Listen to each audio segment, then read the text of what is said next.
Si bien conocemos a Lilith como una de las representantes mitológicas del feminismo, su conformación como el ser demonizado que ha llegado al día de hoy proviene de diferentes fuentes. Es por ello que hoy día trataremos de desentrañar todas las facetas que envuelven a esta entidad. Y de esta manera comenzamos con los más grandes secretos de Lilith, la madre de demonios. Los orígenes de Lilith se remontan a la antigua Sumeria. El término más conocido que podríamos sugerir que se refiere a ella sería la palabra plural Lili, femenino Lilitu, que significaba espíritus. Lilith es descrita a menudo como un súcubo, y de hecho había criaturas en Babilonia que seguramente tuvieron su parte en la concepción hebrea de Lilith. Estos seres eran conocidos como los Ardat Lili. Ardatu era un término que describe a una mujer joven en edad de casarse.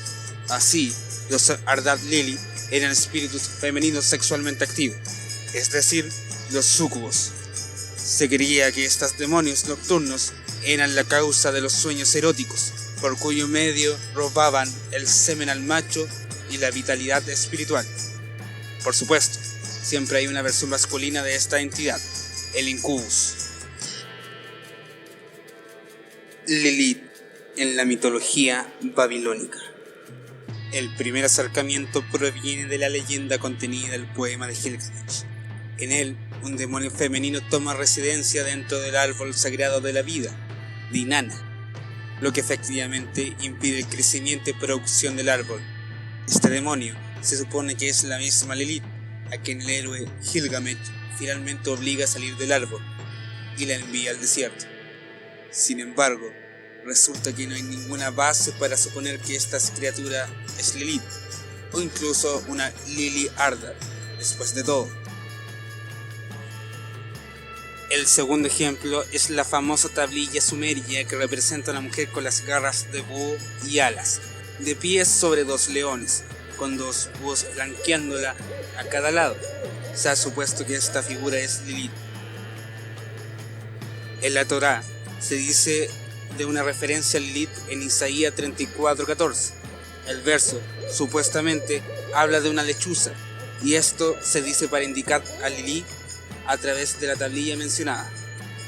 Esta instancia se utiliza incluso para argumentar que el nombre de Lilith se deriva de la palabra hebrea Shiyah. Así que Lilith no se deriva de los dos casos anteriores, la tablilla o la epopeya de Gilgamesh. En lugar de ello, lo más probable es que traza sus raíces estrictamente en Lilith y Ardat Lili, prestado por los hebreos de los babilonios durante el cautiverio aproximadamente en los 600 a.C. Sin embargo, hay que tener en cuenta que Ardat Lili significaba simplemente súcubo, sin indicar ningún ser específico. Esto, entonces, nos lleva a otro punto a menudo pasado por alto. El propio nombre de Lilith es, de hecho, una transcripción incorrecta del hebreo. Sin embargo, Lilith pudo finalmente haberse convertido en un nombre propio durante o justo después de la cautividad. Esto, posiblemente, se indica en las numerosas inscripciones hebreas, pintados en cuencos, fechadas alrededor de ese tiempo. Estas inscripciones representan a un demonio de apariencia desagradable, con el nombre de Lilith, y las palabras son para protección contra ella. Por suerte, sí parecen tener una idea de cómo el Lilith finalmente se convirtió en Lilith. Esta respuesta tentativa reside en el demonio babilónico Lamashtu. Esta terrible criatura era, entre otras cosas, vista como responsable del robo de bebés de sus madres.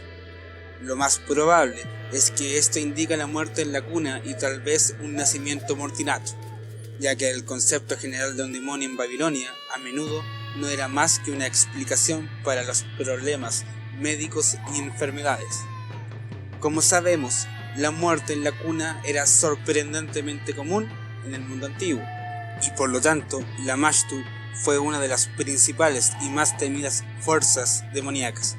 Ella fue, tal vez, una gran influencia cultural suficiente para ser adoptada por otros pueblos que habían tenido contacto íntimo con Babilonia.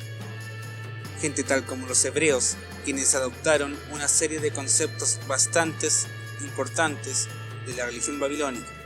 Así fue el nacimiento de Lilith, un demonio que atacaba a los hombres en la noche y a mujeres y bebés durante y después del parto. Lilith al servicio de la interpretación religiosa.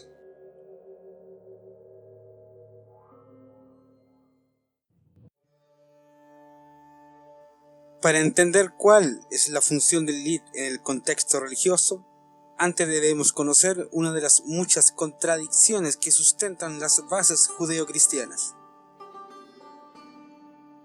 Sabemos que el Génesis 1 y 2 son simplemente historias de la creación separadas.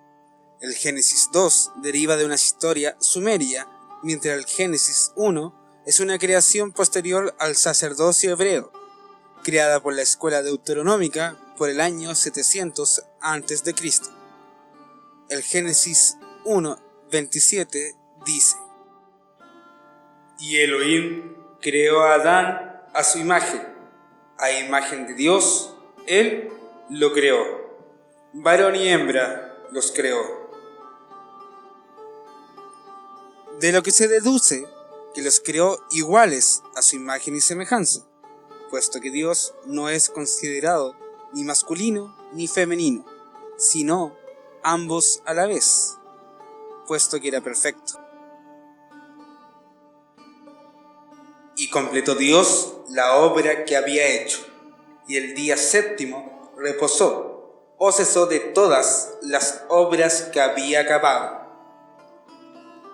Por lo que no tiene justificación que el Génesis 2 vuelva al hombre que antes había nombrado en el sentido de varón-hembra, y decir: Y el Señor dijo: No es bueno que Adán esté solo, voy a hacerle una ayuda apropiada para él. Y el Señor formó de la costilla que había tomado del hombre una mujer y la trajo al hombre. Para los hebreos, Adán fue creado a la perfección. Dice que es más grande que incluso los ángeles. De hecho, Adán no era un ser humano, sino un ser cósmico arquetipo en el que se basarían los seres humanos conocidos, al que se llamará Adam Kadmon, hombre primordial. Ahora, entre los pasajes del Génesis segundo, la humanidad fue creada por la separación del hombre arquetípico en sus dos mitades, hombre y mujer, y Adam Kadmon se convirtió en una criatura desequilibrada, es decir, un humano. Esta imperfección finalmente condujo a la caída, que fue la manifestación de la raza humana de la arquetípica a la actual. La mujer se llamaba Eva, que se traduce literalmente como vida. Cuando desfilaron ante él en parejas, macho y hembra, Adán, que era ya un hombre de 20 años, sintió celos de su amor, y aunque copuló con cada hembra por turnos, no encontró satisfacción en el acto. Por ello exclamó: Todas las criaturas tienen la pareja apropiada, menos yo. Y rogó al Dios que remediara esa injusticia. Según el Yakut Reubeni, colección de comentarios cabalísticos acerca del Pentateuco, recopilada por Reuben ben Hoshke, Yahvé formó entonces a Lilith, la primera mujer, del mismo modo que había formado a Adán, de la unión de Adán con esta hembra, en otra parecida llamada Naamá, hermana de Tubalcaín, nacieron Asmodio e innumerables demonios que todavía atormentan a la humanidad. Muchas generaciones después, Lilith y Naamá se presentaron ante el tribunal de Salomón disfrazadas como rameras de Jerusalén. Otra interpretación aparece en el alfabeto de Ben Sirá, Midrash del siglo X. Nos relata que la primera mujer de Adán no fue Eva, sino Lilith. Dios creó a Lilith, la primera mujer, como había creado a Adán. Lilith fue la primera esposa de Adán, mucho antes de la creación de Eva. Ella fue creada junto con él para ser su ayudante, como declara la Torá, varón y hembra los creó. Sin embargo, Lilith no fue tan adecuada como compañera de Adán. Hubo poco en la que podían ponerse de acuerdo. En su intento de aparearse con Lilith, Adán demandó la posición del misionero, o posición masculina arriba. Sin embargo, Lilith se negó. Algunos dicen que ella afirmó: hemos sido creados iguales, y por lo tanto, vamos a hacer el amor en posiciones iguales. De hecho, Lilith incluso intentó ella misma ser superior a Adán. Adán respondió que siendo la imagen de los Elohim, no se rebajaría a un nivel tal de estar subordinado a Lilith, quien era simplemente una de las muchas bestias del campo. Ella fue creada como su ayudante, insistió, y así es como ella debía permanecer. Lilith, sin embargo, era mucho más de lo que Adán había imaginado. Ella se fue de inmediato a Yahvé y usó su habilidad de seducción sobre él. Yahvé, conocido por su suave corazón hacia las mujeres, finalmente se dejó llevar para revelarle su nombre sagrado a ella. Entonces Lilith pronunció el nombre divino y voló lejos del jardín y Adán para siempre. Ella tomó residencia en una cueva en las costas del Mar Rojo, donde hasta hoy se encuentra su refugio. Dentro, ella aceptó a los demonios del mundo como sus amantes y dio lugar a muchos de miles niños demonios en solo poco. Por lo tanto, así fue como el mundo fue poblado con demonios y como Lilith llegó a ser llamada la madre de los demonios, esposa de Asmodeus, el rey de los demonios.